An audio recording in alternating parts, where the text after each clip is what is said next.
قسم ہے جتنا دیکھا قدوۃ الاولیاء طاہر علاؤالدین جیسا کوئی نہیں دیکھا. میں ایمان کے ساتھ کہہ رہا ہوں، اس لیے نہیں کہ میں ان کا مرید ہوں، ان کا غلام ہوں، ان کے در کا منگتا ہوں، ان کی خیرات پہ پلنے والا ہوں، اس وجہ سے نہیں. میں کبھی خوشامد نہیں کرتا، جھوٹی بات نہیں کہتا، حق نہ سمجھوں تو زبان پر نہیں لاتا، حق کہہ رہا ہوں. قدوۃ الاولیاء حضور طاہر علاؤالدین جیسا جتنا کچھ دنیا میں دیکھا نہیں دیکھا، نہ ظاہر میں نہ باطن میں، نہ حسن میں نہ جمال میں، نہ ولایت میں نہ کمال میں، نہ تقویٰ میں نہ طہارت میں، نہ اتباع سنت میں نہ پاکیزگی سیرت میں. جب دیکھتے حضور غوث پاک کی المثل الاعلیٰ دکھائی دیتے، المثل الاعلیٰ. چلتے پھرتے حضور غوث پاک کی مثل اعلیٰ، حضور غوث پاک کی شان دکھائی دیتے تھے. الولد سر لابی، غوث پاک کی شان دکھائی دیتے تھے. چلتے پھرتے ان کی غیرت دیکھ کر غوث پاک کی غیرت یاد آتی، ان کی عزت نفس دیکھ کر غوث پاک کی عزت نفس یاد آتی. وہ کسی دنیا میں کسی در کے سائل نہ تھے، ہر کوئی ان کا سائل تھا.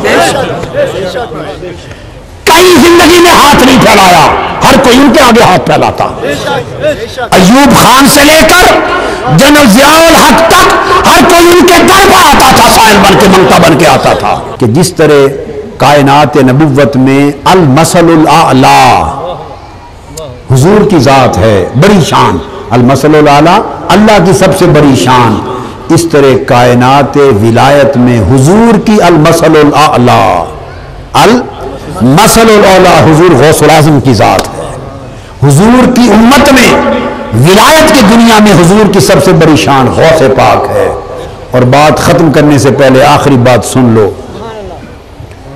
میں کوئی دعویٰ تو نہیں کر سکتا، ایک ادنا سا آدمی ہوں، ناکارہ آدمی ہوں، مگر اپنے وجدان اور عرفان اور مشاہدے سے اللہ کی عزت کی قسم کھا کے کہہ رہا ہوں، کائنات نبوت میں اللہ کی مثل اعلیٰ مصطفیٰ کی ذات، کائنات ولایت میں حضور کی مثل اعلیٰ حضور غوث پاک کی شان. اور اس دور میں طویل اس پورے کے پورے زمانے میں پورے عالم کے اندر غوث پاک کی مثل اعلیٰ قدوۃ الاولیاء طاہر علاؤالدین کی ذات ہے. بہت جو پہلے گزر گئے ہم دیکھ نہیں سکے، ان کی بات نہیں کرتا. جتنا دیکھا گنبد خضرا کی قسم ہے، جتنا دیکھا قدوۃ الاولیاء طاہر علاؤالدین جیسا کوئی نہیں دیکھا. میں ایمان کے ساتھ کہہ رہا ہوں، اس لیے نہیں کہ میں ان کا مرید ہوں، ان کا غلام ہوں، ان کے در کا منگتا ہوں، ان کی خیرات پہ پلنے والا ہوں، اس وجہ سے نہیں. میں کبھی خوشامد نہیں کرتا، جھوٹی بات نہیں کہتا، حق نہ سمجھوں تو زبان پر نہیں لاتا، حق کہہ رہا ہوں. قدوۃ الاولیاء حضور طاہر علاؤالدین جیسا جتنا کچھ دنیا میں دیکھا نہیں دیکھا، نہ ظاہر میں نہ باطن میں، نہ حسن میں نہ جمال میں، نہ ولایت میں نہ کمال میں، نہ تقویٰ میں نہ طہارت میں، نہ اتباع سنت میں نہ پاکیزگی سیرت میں. جب دیکھتے حضور غوث پاک کی المثل الاعلیٰ دکھائی دیتے، المثل الاعلیٰ. چلتے پھرتے حضور غوث پاک کی مثل اعلیٰ حضور غوث پاک کی شان دکھائی دیتے تھے. الولد سر لابی، غوث پاک کی شان دکھائی دیتے تھے. چلتے پھرتے ان کی غیرت دیکھ کر غوث پاک کی غیرت یاد آتی، ان کی عزت نفس دیکھ کر غوث پاک کی عزت نفس یاد آتی. وہ کسی دنیا میں کسی در کے سائل نہ تھے، ہر کوئی ان کا سائل تھا. کئی زندگی میں ہاتھ نہیں پھیلایا، ہر کوئی ان کے آگے ہاتھ پھیلاتا.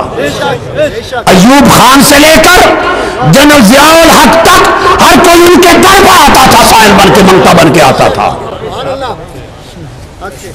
ان کے در پہ ہر کوئی سائل بن کے آتا تھا، منگتے بن کے آتے تھے. اور ہم نے اپنی آنکھوں سے ساتھ گئے چل کر ان کی منتوں پر منگتوں کو وہاں جا کر حکمران بنتے دیکھا. اس در پہ غوث پاک کی المثل الاعلیٰ تھے. دسترخوان حضور غوث پاک کے دسترخوان کا آئینہ دار، علم غوث پاک کے علم کا آئینہ دار. معرفت غوث پاک کی معرفت کی آئینہ دار. آپ مجھ سے پیار کریں، میرے ٹوٹے پھوٹے علم کو جو چاہیں بناتے پھریں، جو چاہیں بناتے پھریں، آپ کی محبت ہے، آپ کی عقیدت ہے، بڑھا کے جو کچھ چاہیں بنا لیں، جو کچھ چاہیں کہہ لیں، آپ کی محبت ہے. مگر اللہ کی عزت کی قسم ساری زندگی میں اپنے شیخ قدوۃ الاولیاء حضور سیدنا طاہر علاؤالدین گیلانی بغدادی رضی اللہ تعالیٰ عنہ کی بارگاہ میں بیٹھا، جس موضوع پر سنا ان کو پہاڑ پایا، خود کو ذرہ پایا، ان کو سمندر پایا، خود کو قطرہ پایا. اب یہ موضوع الگ ہے، کیا بتاؤں بیٹھ کر. تو میں نے ایک دن عرض کیا حضور سے کہ حضور کبھی اپنے شیخ حضور محمود اسام الدین جیلانی نقیب الاشراف کی کوئی باتیں سنائیں، اور ان کے شیخ دادا شیخ حضور قطب الوارث واصلین امام المحدثین سیدنا شیخ عبد الرحمن النقیب کی باتیں سنائیں. فرمایا بیٹا باپ کے بارے میں کیا بتائے گا، اتنے بے نیاز. یہاں پکڑ لو کسی پیر کو خلیفے کو، باتیں سناتے سناتے کرامتے کرتے کرتے 10 سال نہیں تھکتا. میں نے ساری زندگی ان کی کبھی اپنے والد اپنے دادا کی تعریفیں کرتے قصیدے پڑھتے نہیں دیکھا. ہائے ہائے، ارے اتنی عظیم ہستی کوئی تصور کر سکتا ہے؟ اس کردار کی تو گرج کو بھی کوئی نہیں پہنچ سکتا. بڑی بڑی مسندوں پہ بیٹھ کر شرماتے تھے. اپنا باپ کا بابا کا کیا بتائے گا، ہم اپنے بابا کے لیے کیا بولے گا، بس ایسی بات کرتا.